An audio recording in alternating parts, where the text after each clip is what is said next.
But I don't think that is achieving anything. Her what-if sign. That what-if sign.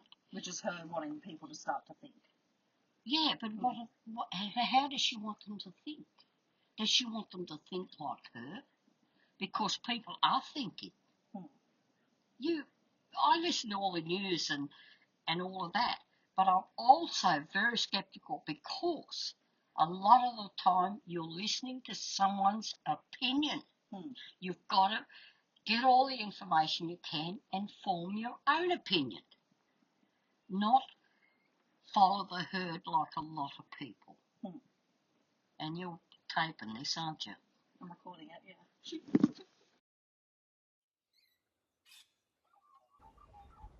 Don't have any ideas on it at all. Actually, I can't even remember what if was for. Because that sort of thing doesn't interest me. I'm into common sense and reality, not airy-fairy ideas that go around these days. You know, I'm on the old school. Life is reality and common sense should prevail, and that's it. So would you ever put anything politically, any sort of political agenda up on your own home? Whether it be, Never. For example, a gay pride flag or a Black Lives Matter flag or anything? Never. No. Because I think everyone's entitled to their own thoughts and what have you, and it's not for me to advertise mine and put that on other people. Everyone's entitled to their own way of thinking and their own ideas, but I don't feel I have any right to impose it on others. And do you feel that way if you walked past someone's house that had something like that up? Would you feel the same way as well? Would you think, you know, what right do they have to display that, or you just don't even care?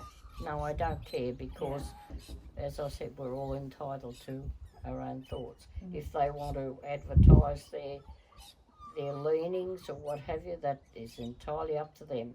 But I'm not a sheep. I don't necessarily have to believe what they believe in. I've got my own thoughts and they're private. I'll keep it. I'm not one of the herd, Laura. I do not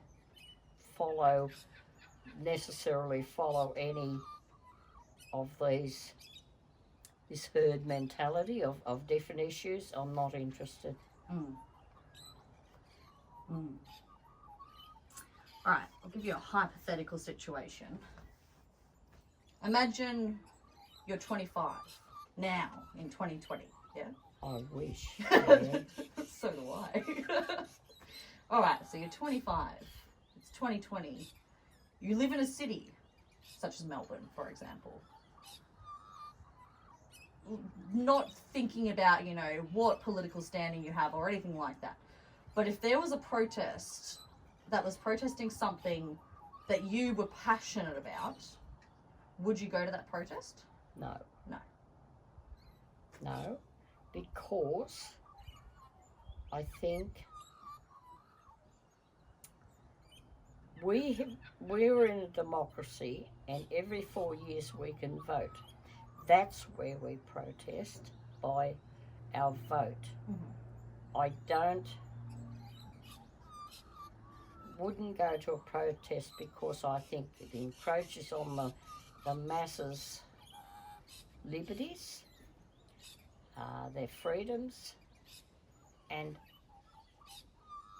I don't think it enamors the greater population to be sympathetic to whatever they're protesting for. You've got the ballot every 4 years, as I said. That's where you protest. That is, you do it through your vote.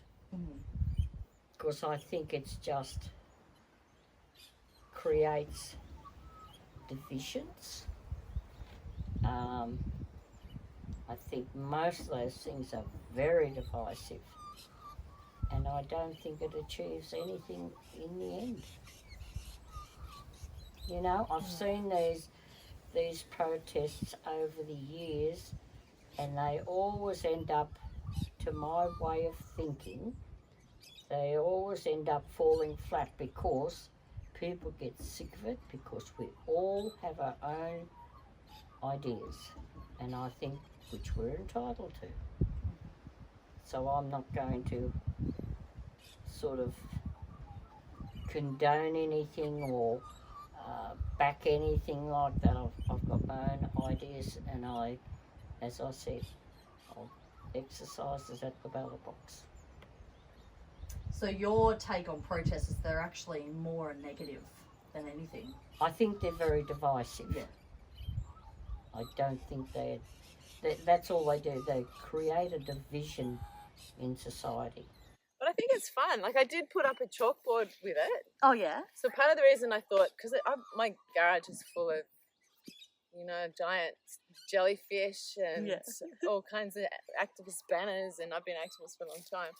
So I thought, rather than just store it in the shed, if I put it out in the yard, at least people will, it might just make them think, Yeah.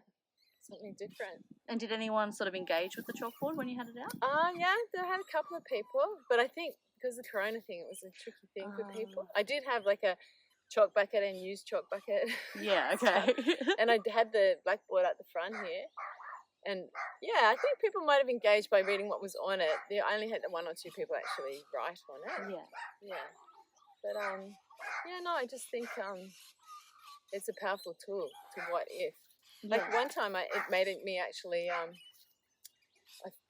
flew to the States spontaneously. This old friend of mine, it was his 80th birthday, and I hadn't seen him for about 18 years, and friends were over there going, "Oh, Sue, you should come over and visit," and I just went, "Oh, what if I did? What if?" And I went to a friend, borrowed some money, set up for someone to look after my kids, and flew out a week later. Just jumped on a plane. And that was because I allowed myself to go, what if? Why not? So I think it's a real ceiling lifter, just being able to think really laterally and throw in the wild card. Yeah. And I think that's what we're going to need as ongoing as in our lives, that ability to be creative and adaptive to what's happening around us. You got any sort of negative flack from it or anything? Has anyone approached you or no? I haven't had any negative flack. I actually put it away for a while because I was going to give it a rest, and then one of the neighbours down the road came by and said, "Oh, where's the what if?" And I was like, "Oh, okay, I'll put it back out." But I feel like my son actually said, "Oh, let's get some more letters, Mum, and then we can really change the messages more often." And fun. Yeah, I think we've, because of these interesting times, it's now more than ever, it's important to have those conversations.